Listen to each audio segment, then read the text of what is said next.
Okay, guys, the last part of Unit 1B for 3U Math is Section 1.7 from the textbook, and it is about linear quadratic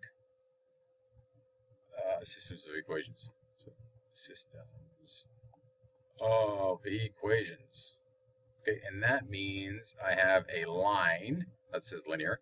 I have a line and I have a quadratic, and I want to know, do they hit each other? So there's my axis. Here's my parabola. And then you draw a line, and then you say, where does do these things hit? Does the parabola hit the line, yes or no? Does it hit, just like with the x-axis, but we're talking about roots, it may hit twice, like in this case. It may hit once. So if it goes right through the vertex, like this, it may hit once. And then there are a lot of lines that won't hit. So if I have a line that goes like this, for example, right here, stays down here, at no point will this line hit that parabola. So, and as you can imagine, what happens is, just like with lines and roots, the discriminant holds a big key here. But we got to figure out what we're talking about with discriminants. So let's look at this, for example. I have this line here, y is equal to negative 3x plus 6. And I want to know, does it hit the line x squared plus 4? Well, let's go to Desmos and figure that out. So let's go to Desmos, and there's my channel, my YouTube channel, real quick. We'll go to Desmos, and let's throw in these equations and see what's going to happen. So we're loading. We're going to throw in, what did I say? Minus 3x plus 6. And also, oh, they don't like capitals. That's fine. And then we're going to throw in x squared minus 4. X squared minus 4, which is a problem. And look, they do hit. They'll hit once down low, right here. And the other time they hit is way up here. So they'll hit here. Let's see what's going on. Let's get this on projector mode so you can see a little better. They're going to hit here at negative 521, and then they'll hit here at 20. So let's prove that to be true. We'll do a bunch of work on this one. Just do one example. We'll do a bunch of things with it. So those are my equations. Right, negative 3x plus 6 and x squared minus 4.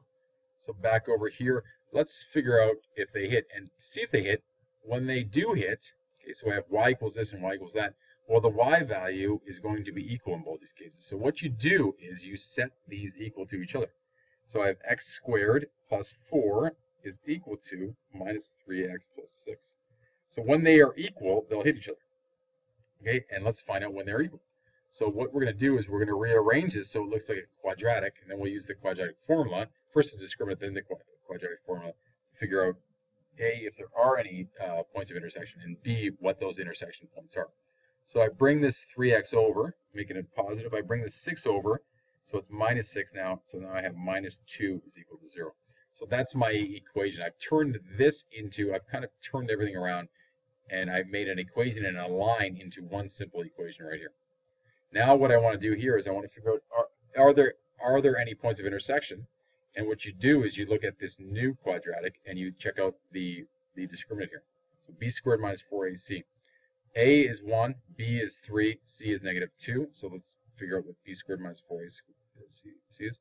B squared is 3 squared minus 4 times 1 times negative 2. That is going to be 9 plus 8, which is 17.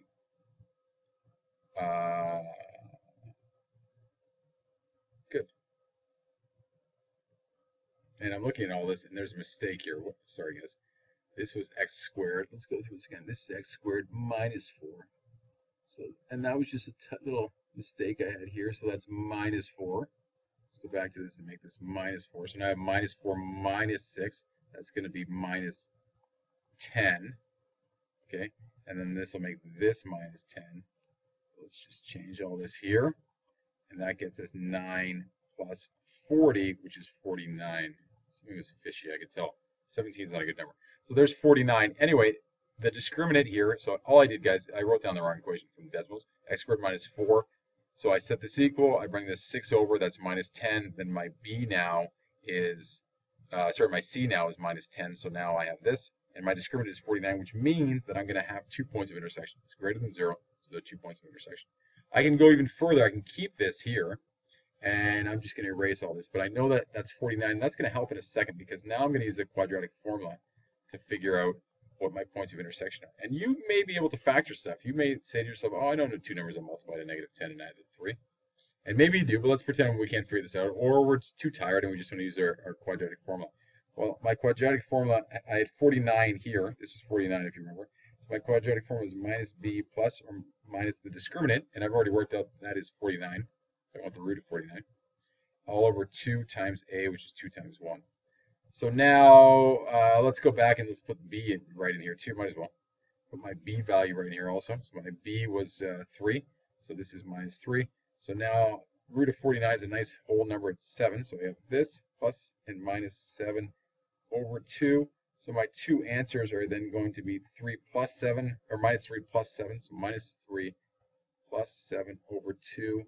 That's going to be 4 over 2, which is 2.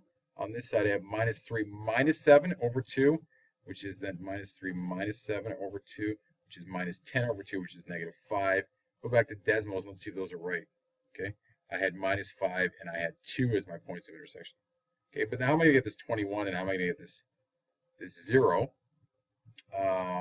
To do that, what you have to do is go back here, and you might have worked this out, and go back and sub these values into one of the equations. And the nice thing is you can sub it into either equation. You can sub it into here, or you can sub it into here. So what you'll do now is you'll sub in -2. So let me just write this down. 2 and -5. 2 and -5 are my zeros. So I'm going to erase all this here. And you go back and you say, okay, fine. They meet at that point. Where is that point on this line? Or where's this point on the parabola? Because they meet there. It's on both of them, right? And what you'll do now is you'll sub first 2 and then -5 into the equations. It might be easier, actually, in this case, to sub into this equation, but I'll sub into number 1. The line is usually easier for that. So 3 times 2 plus 6, minus 3 times 2 plus 6, and that's minus 6 plus 6, which is 0. So my first point is the point 2, 0. I've subbed 2 in to get the point 2, 0. That's one point of intersection. The second point will be when I sub -5 in. So I do that plus 6, and that's what?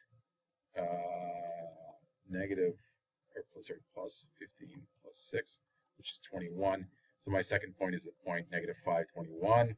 And you go back to Desmos, and those were the points, right? -5, 21, and 2, 0.